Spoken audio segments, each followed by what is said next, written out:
மும்பைனா எல்லா டீமும் பயப்படுவாங்க. பட் மும்பையே பயந்துடுச்சுங்க. இந்த மேட்ச் தோல்வி பயத்தை காட்டிட்டாங்க பரமா அப்படின்னு சொல்லி மும்பை இந்தியன்ஸ்லாம் கதர்னாங்க.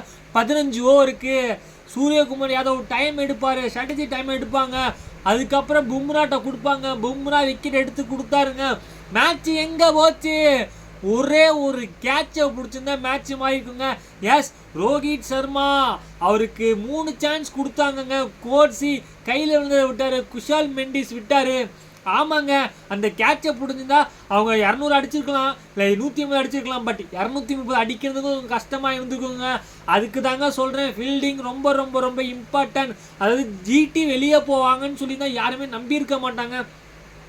ஆக்சுவலாக பாயிண்ட்ஸ் டேபிளில் டாப்பில் இருந்தாங்க. கடைசி 2 மேட்ச் தோத்தாங்க, எலிமினேட்டர் வந்தாங்க. எலிமினேட்டரில் மும்பை இந்தியன்ஸ் மேட்ச் முடிஞ்சது தாங்க. ஆல்வேஸ் கடப்பாறை தாங்க. கன் மாதிரி போட்டாங்க பவுலிங்கில். அவ்வளோதாங்க, கடப்பாறை பவுலிங்லேயே நிப்பாட்டிட்டாங்க. Thank you guys.